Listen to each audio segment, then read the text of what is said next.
You know, it's not like California doesn't know how to regulate. Oh, they know.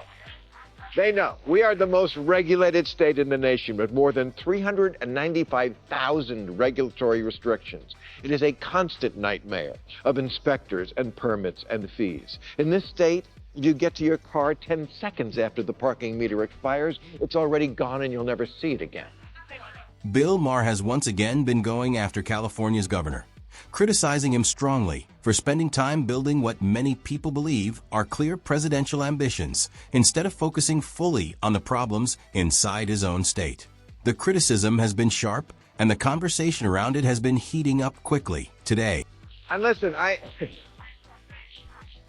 don't have some personal vendetta against almonds. They're just not more important than the entire ecosystem of California.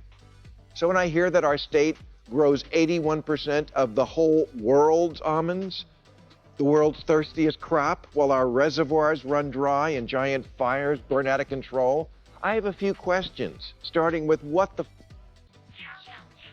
This is life and death, and almonds are just not crucial. Even though Gavin Newsom has not officially announced anything, a lot of people believe he is quietly preparing for a presidential campaign once his time as governor comes to an end.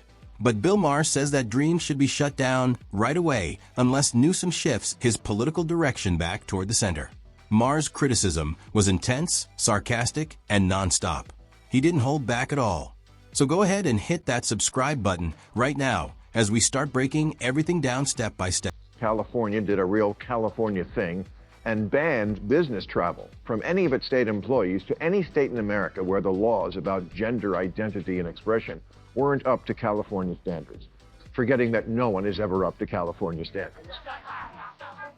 Which meant that any Cali state worker, from congressmen, college football coaches, weren't allowed to visit on business half country, evil totalitarian police states like Iowa. But Tony Atkins said, having grown up lesbian in the South, I know from personal experience growing up in a rural community where it is more conservative, that the way to change people's minds is to have direct contact. Polarization is not working. So last year, California repealed the ban. We can trade with Ohio again! California, which many people see as a central hub of the modern woke political movement, made a surprising move by cutting off certain business ties with states that did not agree with its political positions. Under Governor Newsom's leadership, the state started presenting itself as morally superior, almost as if it was standing on a higher ethical platform compared with the rest of the country. The message felt very direct: agree with California's views or be pushed aside. But making political loyalty a requirement comes with consequences. A state cannot separate itself from more than half of a nation and expect its economy, influence, and credibility to stay untouched. Economic systems don't run on symbolic moral gestures. They rely on cooperation, trade relationships, and mutual benefit.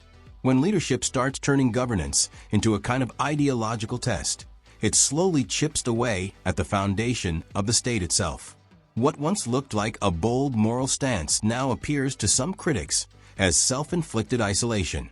Over time, the long-term costs could end up being far greater than the political praise it received at the beginning. You can't call it a drought if it happens all the time. In a story I'm getting tired of reporting, California is running out of water. And this time, just when we started showering again. 19,000 acres of forest have already burned this year, and 72% of the entire West is in severe drought.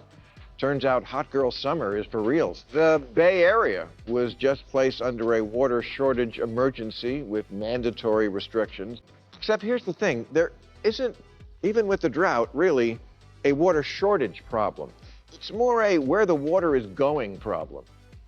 California agriculture accounts for 80% of our water use, even though California agriculture is less than 2% of our economy. Next, Maher turned his focus to the destructive wildfires that repeatedly tear through California every year, leaving neighborhoods destroyed and families forced to rebuild their lives from the ashes. According to Maher, the central issue is not simply a lack of water production or even water collection. Instead, he argues the real problem is the serious mismanagement of the water resources the state already has. In his view, the breakdown begins at the leadership level. where attention shifts away from real preparation and toward political appearances. As a result, when fires inevitably start, reservoirs are often dangerously low, and firefighters are forced to battle massive flames without the support and resources they urgently need. At that point, the situation starts looking less like an unavoidable natural disaster and more like something that could have been prevented. Maher believes this pattern reveals a deeper problem, a culture of poor management that he connects directly to Governor Newsom's leadership. From his perspective, the issue is not nature being unpredictable. It is leaders being unprepared, ineffective, and unwilling to take responsibility for the outcomes of their decisions. We actually have enough water. We just give way too much of it to farmers who get their water subsidized by the government because we still act like it's 1890 and farmers are small and independent when they're really mostly part of big ag. Old MacDonald is now E-I-E-I-O Incorporated. And corporations get what they want in America. We have spent the last 2 decades in perpetual drought here, yet almond farmers in California have doubled in that time, despite the fact that almond production alone uses more water than all the humans and businesses in San Francisco and Los Angeles combined. Now this is where things begin to get even more interesting. More than 80% of California's developed water supply is used by agriculture, and a very large share of that water goes toward growing almonds. Yet that entire almond industry does not even represent a quarter of the state's overall economic production. Think about that for a moment. In a state that frequently warns about droughts, water shortages, and strict conservation rules, a single crop is quietly consuming a huge amount of one of the most important resources available.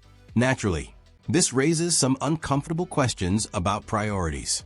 Why would a state facing repeated water crises allow such an uneven arrangement to continue? Why is such a crucial resource needed for firefighting, public safety, and everyday living being directed so heavily toward one industry? Situations like this begin to create the impression that lobbying power, political influence, and economic favoritism may be shaping policy more than simple practicality. Meanwhile, ordinary residents are left dealing with the consequences. Look at this chart of how much water it takes to grow different crops. Oranges, tomatoes, strawberries all take about 11 gallons to make 1 pound. Almonds, 1,900 gallons. That wasn't a problem back when it rained. But now there simply isn't enough water to go around, and we have to make a painful choice, getting it to the people or getting it in the nuts. Critics say that when the difficult choice appeared between providing water for people or maintaining large almond farms, California under Newsom seemed to favor the almond industry. That perception has become a powerful talking point. Many critics now argue that protecting large agricultural businesses has been prioritized over protecting homes, communities, and livelihoods. While many residents deal with strict water restrictions, rising utility bills, and the constant fear of wildfire destruction, enormous amounts of water continue flowing toward industrial-scale farming operations. To many observers, it feels as if everyday citizens are being asked to sacrifice, while powerful industries continue operating without major changes. The result has been growing frustration and a deepening sense of distrust. When homes burn and water levels drop dangerously low, people do not only see a natural disaster, they see priorities clearly revealed. Whether completely fair or not, this perception has been fueling anger across the state and strengthening the belief that leadership decisions have played a role in California's ongoing crisis and uncertain future. I have a few questions, starting with what the This is life and death, and almonds are just not crucial. No one has a t-shirt that says, "Don't talk to me till I had my almonds." It's easy to understand why many people feel concerned.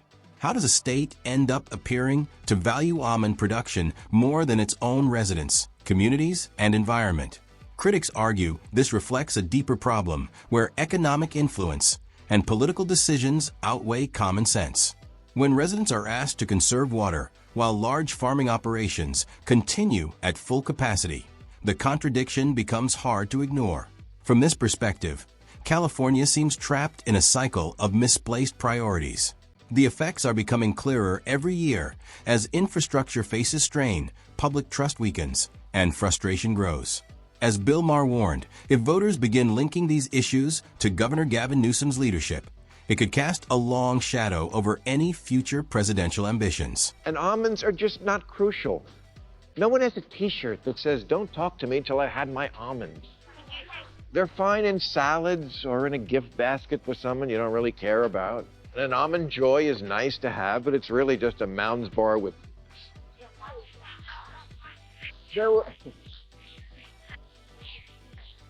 will still be almonds in the world, even if they're not grown in places that never get rain. If we can direct coal miners in West Virginia to another line of work because coal is, yes, we should be able to tell almond farmers, you can't grow almonds where they don't grow anymore. You're bogarting the water. Maher also pointed out that industries can change when leaders are willing to make tough decisions.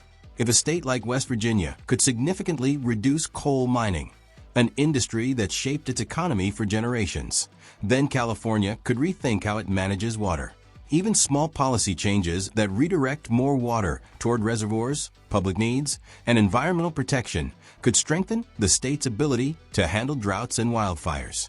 Critics say ignoring the imbalance sends the message that powerful industries can continue as usual, while ordinary residents shoulder the burden of conservation.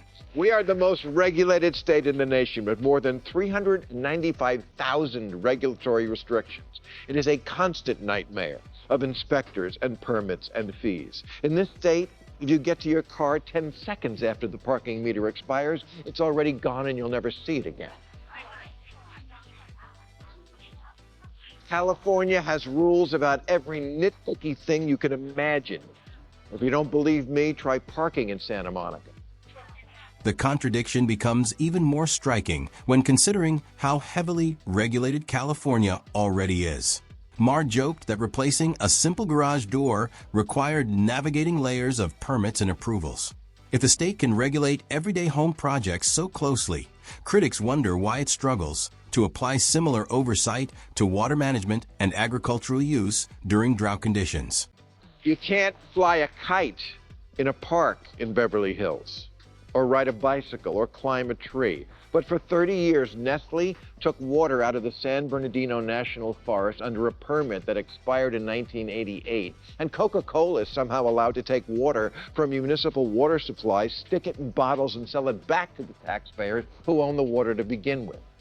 395,000 regulations, but somehow that slipped through the cracks? Maher also highlighted the gap between strict regulations on paper and weak enforcement in reality. Companies like Coca-Cola and Nestle have faced criticism over water practices and aging infrastructure, such as outdated power lines, has contributed to devastating wildfires. These examples fuel frustration among critics who question the purpose of strict rules if they fail to prevent obvious damage. For a state that just loves to be up everybody's all the time, water management might be a better place to direct that instinct. I mean, where is the heavy hand of government when you need it? Californians can live without nuts. Just ask Caitlyn Jenner. What? At the center of the debate is a simple reality. People can live without almonds, but they cannot live without water.